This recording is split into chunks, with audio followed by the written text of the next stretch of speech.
the show on this. I watched this show called Coaching Life, and it was chronicling the 1995 Cleveland Browns.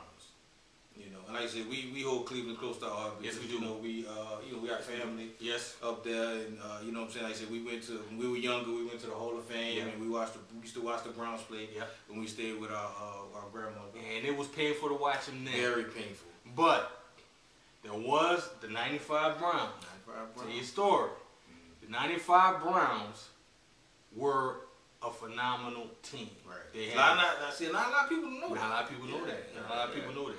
You know what I'm saying? Cousin Jordan, if you're watching, tell your homeboy that's a Cleveland Browns fan, this is the only time I'm gonna give him props. But the '95 Cleveland Browns, who was on their coaching staff? Wow. They had Belichick to start. Belichick. They had Eric Mangini, Jim Schwartz. Go ahead, Jim Schwartz. They had the general manager. The general manager was the general manager that was the head of the Patriots team that won the 3 Super Bowls. Scott Pioli. He's general manager in the Chiefs now. And you had you had the general manager that general manages. Wait a minute, the Falcons. Wait a minute. See, now you're confusing me. Scott Pioli was the what? He was like a scout. He was a scout. He was a scout. Yeah, he wasn't the general manager. He was a scout. He was a scout on the Cleveland team. Right. Yeah. And the other guy was a scout. Alec Dimitriov. Yeah, he was a scout too. Yeah, he was a scout too. Yeah, he was like a little scout, like a little guy. He was like they called themselves Slappies. You know what I'm saying? Yeah, Ozzie Newsome, who's a general manager now. Ozzie Newsome. Yeah, he was and Belichick was the first person to give him an opportunity to be a scout, and obviously you see what he's done with the Ravens, won the Super Bowl, and Ozzie Newsome, one of the best tight ends to ever play the game. But there's a lot of people. There was Nick Saban. Nick Saban was the defensive coordinator. You got Kirk Ferentz. He coaches Iowa. You got Pat White, or whatever his name is, an old guy with a beard. He coached Fresno State to a lot of wins. So they had a phenomenal team. They had a phenomenal squad, and and Belichick. I had a new respect. I like Belichick because I compare him to Belichick on Madden. Everybody play Madden would know, but I have a lot more respect for him now because of that video and how much work that he put in. Yeah. You know what I'm saying? So that made me think about, and I call my baby brother on this one, made me think about coaching trees. And, you know, as we know, we have our beloved Sean Payton. He came from the Bill Parcells, which is the same tree that Belichick came from. And he has a Super Bowl ring. And he has a Super Bowl ring. So me and my baby boy right here was trying to see who had the best coaching tree. Now, if you watch the video, you can comment and say who you think. Comment. But I got a couple of names right here. Like I said, it's too long to go over. Well, you know what? Name some guys that probably maybe like a lot of people haven't heard of. But you know what? Let's take off the Bill Parcells tree. Let's take off the Bill Parcells and the Belichick tree. Right. Let's start with Tony Dungy. Tony Dungy came out. Now Tony Dungy tutorly Mike Tomlin. Mike Tomlin, Super Bowl ring. 2 Super Bowls. 2 Super Bowl rings. Dungy has a Super Bowl ring. Right. All right. You got Lovie Smith. But see, I didn't even know that. Yeah. I didn't even know that.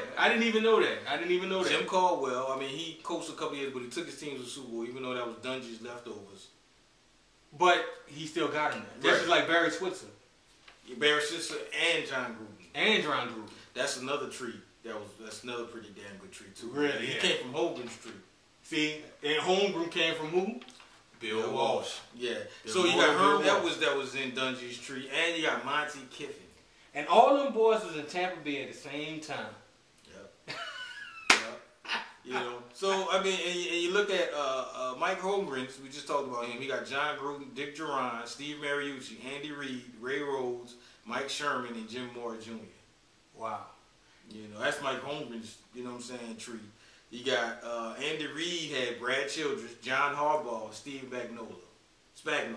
Really? Well, Steve Spagnuolo's name is not really holding no weight right now, but he did take the Giants to the Super Bowl, and they devised a master plan to beat the unstoppable Patriots. You know what I'm saying? So he speaks for himself. Marty Schottenheimer, Bill Cowher.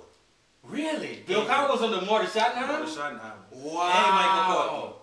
And Michael McCarthy. Really? Yeah. So, what about Jim Hansen? So Jim he Haslett came out of Bill Cowell's. He came out of Bill Cowell's tree. Oh, that's yeah. Bill Cowell tree is Dom Capers, Bill Callahan, Jim Haslett, Dick LeBeau, Mike Malarkey, Ken Winterhunt, and Russ Grimm. Whoa, dude, that's some heavyweights, man. Yeah. Damn, now see, especially the Dom Capers. Especially Dom Capers. Right, Where's Dom Capers? In Green Bay. Yeah. Now, Buddy Ryan got a good tree. You got Rex Ryan, you got Jeff Fisher. My all-time favorite tree. Yes, I know. But the Buddy Ryan tree, because was it Buddy Ryan or was it who devised the full six? Buddy Ryan Alongside Mike Dick. Right. They devised the full six. A lot of people, when they see the full six, are scared of it. Full six is with 4 down linemen, 4 linebackers, and we got 1, 2, 3. So about three. They mainly defenses where they linebackers can cover. They cover tight ends and stuff. Right. Well, see, everybody's up on the line of scrimmage. Now, see, you can. Matter of fact, I'm sorry. It's 4 down linemen, 3 linebackers with that safety acting as a linebacker and the safety. That's my all-time favorite defense. Right. You know what I'm saying? That's my all-time favorite. A lot of people, if you don't know how to use the full six, stay away from it. Right. I know how to use the full six. Yeah, definitely. Now we got Brian Billick's coaching tree is pretty good because he had Marvin Lewis, Jack Del Rio, Mike Smith. He had Nolan. That's right. Yeah. All the defensive coordinators, all the coaches that. Yeah. But his tree was Dennis Green, which was all goes back to Bill Walsh's tree. Yeah, you remember Denny Green? Remember Brian Billick was the offensive coordinator for the Vikings when they went 15-1. That's right. Yeah, he was the architect. He couldn't bring it to Baltimore, but he was the architect behind that. All right, George Seifert has a good tree too. He has Mike Shanahan, Gary Kubiak, John Fox, Scott Linehan. He got Mike Nolan too, and Wade Phillips. Mike Nolan? Yeah, Mike Nolan. Yeah, so he must have got him when he was. I mean, because Mike Nolan was a pretty good defensive coordinator. Right. Didn't really get. He might have been like a linebacker. Yeah, deal, but see, you go back to Billick's tree with I remember Marvin Lewis. I remember Jack Del Rio, Mike Smith. I remember Mike Smith. You know what I'm saying? I remember Mike Smith. Because matter of fact, Mike Smith went with Jack to Jacksonville. Yeah, exactly. Yeah, and that's what made him get his job at Atlanta. That's right. So, and Jimmy Johnson got Noel Turner. He got Bud Lewis. I think the guy that coached Miami, the Hurricanes. Okay.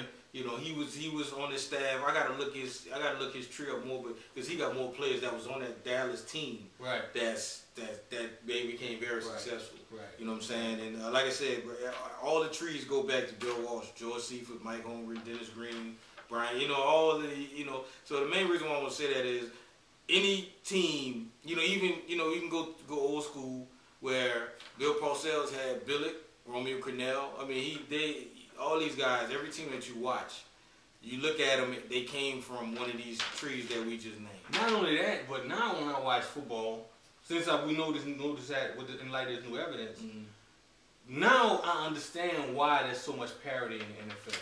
It's like really is like papers, rock, scissors. Yeah. That's why, like I said, did you ever find out what tree Greg Williams came from? He came from the Buddy Ryan tree. The Buddy Ryan tree also. See, that's why, like I said, go back to where that's why Sean Payton efficient type. Right. That's why Sean Payton could never beat a Greg Williams coach team. Or he gave him a hard time. Or gave him a very, very hard time. Papers, rock, scissors. Right. You know what I'm saying? That's why you can look at teams and understand, okay, who's on it. You know what's funny? Next time I might ask them who play who.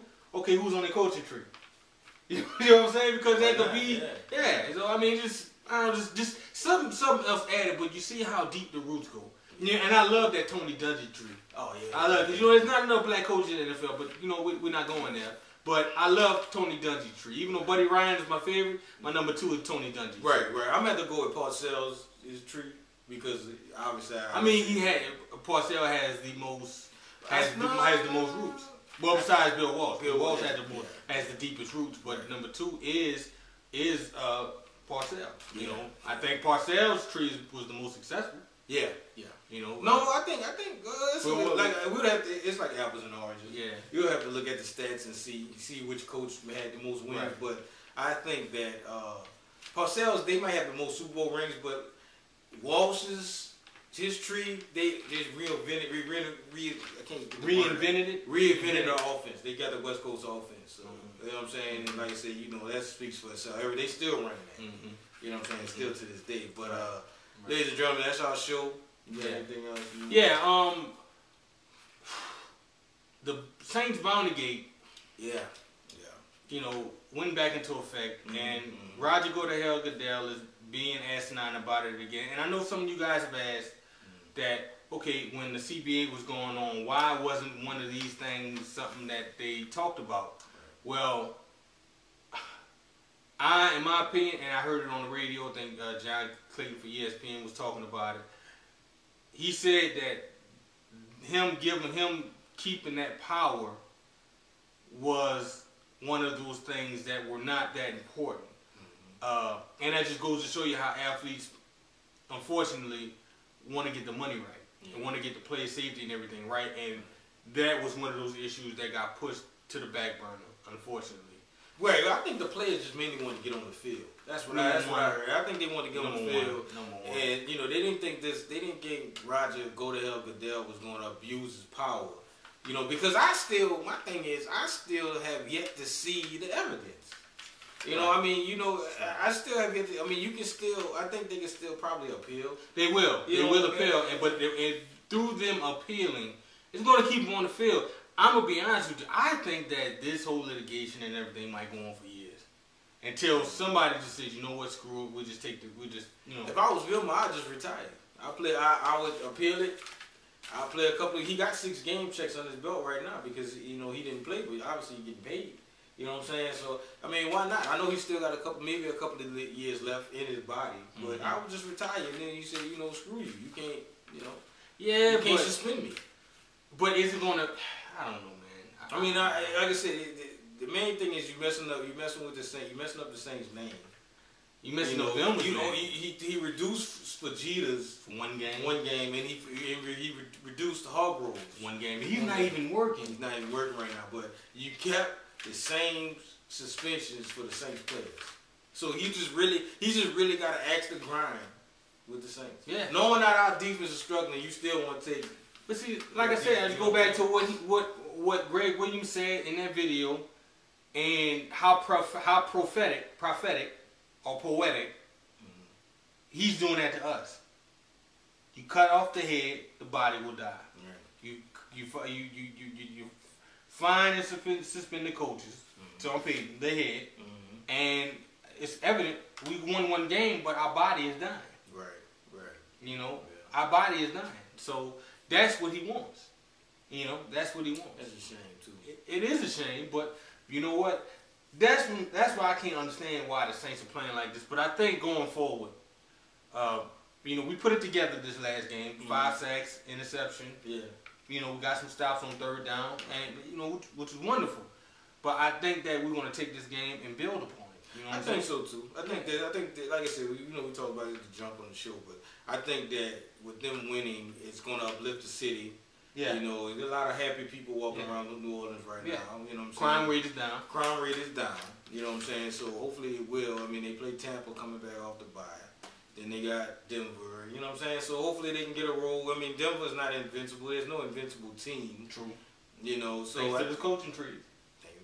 So I just think that they will come back. I think they come back with a vengeance and hopefully go on the road. Because like we just said, Carolina, Tampa, and who's the other team? Tampa. No, not Tampa. Carolina and Tampa was just 4 teams, so we know the only other team. They just 1-4, and we 1-4. So all of you got 3 teams that's running up the rear, and Atlanta's 5-0. So you know what I'm saying. You get one game, and like I said, you have somebody else fall off, and you can get your wild card. Right. And the Saints, they haven't won a road game, but in the playoffs, but anything's possible. Anything's possible. Yeah. But that's our show. Thanks for tuning in. And like I said, we'll see you. Definitely see you next week. Oh yeah. Same bad time, same bad channel. Can't wait. Peace.